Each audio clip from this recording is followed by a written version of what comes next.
नमस्कार सांग माने आज गोटे रेसिपी को स्वागत करुच्ची पुणी एक नुआ रेसिपी नहीं आपण मान सामने मुझे जाइए आपण मानक मुझे सेयार करी मटर दे मागुर माछ रेसिपी नहीं मटर दे मागुर माछर रेसिपी आज आपण मानक आनी देछि। आशा करुच्ची आज रेसिपी आपण मानक निश्चित भाव में भल लगे। समस्ते मागुर माछ बनई किंतु मटर दे के बनई सांग माने किंतु मु आज आपण मानक गोटे नुआ उपाय देखेबी जोटा कि बहुत बढ़िया टेस्टी लगे। ता सहित माने देखा ये स्पेशल थाली देखा जिते माने यमी लगुच खाइबा ताठू बहुत बढ़िया लगे। गरम गरम भात सहित डाली ता सहित मागुर माछ मटर दे तरकारी ता सहित मागुर माछर गोटे भजा आपण मानक आज रेसिपी वीडियो आज रेसिपी निश्चित भाव में भल लगे। निश्चित भाव में घरे यही भाव में माछ आणिकी करंतु आ वीडियोटा को शेष पर्यंत देखंतु ताहाले बुझी पारिबे आज रेसिपी मु केमिति कोन बनैछि।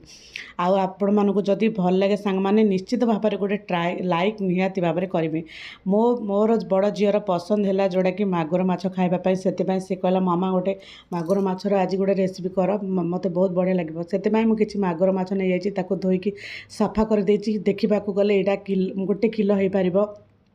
से अल्प टिके हलदी गुंड ता सहित लंका गुंड ता सहित लुण स्वाद अनुसार लुण यही सब आमर गुंड मसला को दे आम भल भाव ताकू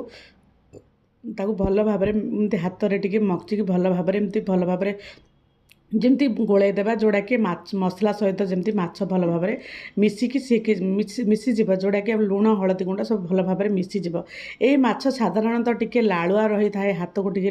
माने टिके चिकनिया टाइप्र लगी थाए किंतु वास्तव में यही भाव में भल भाव में हाथ में एमती मक्चिकी देवे मक्चिकी भल भाव में माने मसला को भल भाव में देवे। तापर एपटे आमर बसई देछि लो टू मीडियम जाल रे किछि तेल दे रिफाइन ऑयल ले जाइछि ताकू लो टू मीडियम जाल रे गोटी गोटी गोटी गोटी करी भल भाव में छाणवा। यही आमर ये माछ को सांग माने आपण माने बहुत सावधानतार सहित छाणबे माने भाजबे। एथिरु साधारणतः तेल मध्य बाहर थाए आपण माने अल्प तेलर मध्य एटा को भाजी पारिबे किंतु मु अधिका टिके नेछि माछ सेते मु लो टू मीडियम जाल रे पूरा देखंतु केते पूरा फुटुची माने फुटिबा को पूरा माने माछटा भाजी हैला माने से पूरा फुटब माने यही माछ मु साधारणतः भाव डरे ये फुटवा भी मु साधारणतः भाव डरे मु यही मागुर माछ को बहुत कम यूज कर मान व्यवहार करे खाइबारे बहुत कम व्यवहार करे जोटा कि माछ भाजवाई मत डर ही लगे। यही भाव में सब तो माछ भाजीदेली तापर किसी आमर बटा मसला नहीं जोड़ा कि आमर अदा रसुण पियाज टमाटो ता सहित किसी सोरिष बटा नहीं जाइए भाजी रखि माछ को से अल्प टिके सोरिष बटारे टिके माछ भजा आपण मान कही ना माछ भजा रेसिपी आपण मानक आड देखी से दुई रु तीन माछ भाजी देछि जोटा कि मत यही भाव में अदा रसुण पेस्ट सहित मसला सहित ये भाव में माछ भजा मत बहुत बढ़िया लगे खाइबापी। साधारणतः पिलाने खाइबा पसंद करती से मुझे किसी तरकारी बनई देछि आ किछि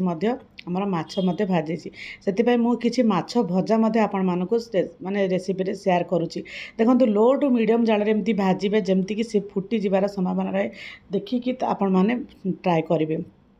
तापर यही भाव में आमर माछ तो भल भाव में छाणीगला पुणी से कड़े अल्प टिके तेल दे सहित भृसंग पत्र ता सहित पियाज ता सहित आमर पान महरी आमर जमी माछ तरकारी बनाऊँच से सब सामग्री को दे भल भाव में लो टू मीडियम जाल भल भाव में भाजीदेवा। तापर यहीटा मु सोरिष मसला दे बनाऊँच जोड़ा कि माछ मागुर माछर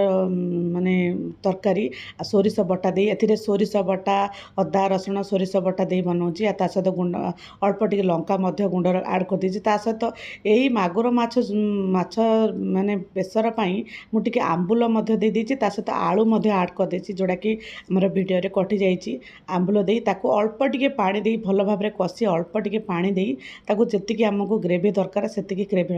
ये आमर जो आमर मागुर माछ सहित जदि एमती आलू दे बनैबा ताहले खाइबा को बहुत बढ़िया लगे। साधारणतः मागुर माछटी टिके सॉफ्ट बनी थाए सेतिपई से अति कम समय भितर माने पूरा सॉफ्ट बनवा खाए टोटाली कंटा गोटे कंटा ही रही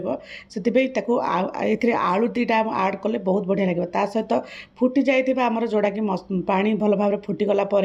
आमर भाजी रखी आमर जोड़ा कि माछ को आड करदेली ता सहित मटर को आड करदेली। मु साधारणतः मटर जेबेठू पढ़ुची सांग माने शेष हवा पर्यंत प्रति जिनस मोर मटरटा आड हुए से मु मटर दे करने को बहुत पसंद करे। ता सहित लुण टिके देकी ताकू किछि समय फुटी फुटिबाकू देबा किछि समय फुटिगला पर देखंतु फाइनाल लुक केते डेलीशियस लागुची आजिर ई मान माछ मागुर माछ ता सहित आलूर गोटे तरकारी ता सहित मटर मध्य पड़ी ग्रीन मटर मध्य पड़ी बहुत बढ़िया लगे आपण मैंने थे मो स्टाइल ये भाव में मागुर माछ सहित मटर सरीवा पूर्व ये भाव में मटर सहित आमर मागुर माछ रेसिपी बनातु बहुत बढ़िया टेस्टी लगे आ सहित मोर रेडी होगला गरमा गरम भात सहित डाली ता सहित आमर मागुर माछर तरकारी ता सहित किसी मागुर माछर भजा मध्य आशा करुँची आजिर रेसिपी आपण मानकु भल लगी आपण मानकु रेसिपी देवा पूर्व मु मना पिला माने खाइबा बहुत व्यस्त हो गले से आपण मानकु केते जल्दी आपण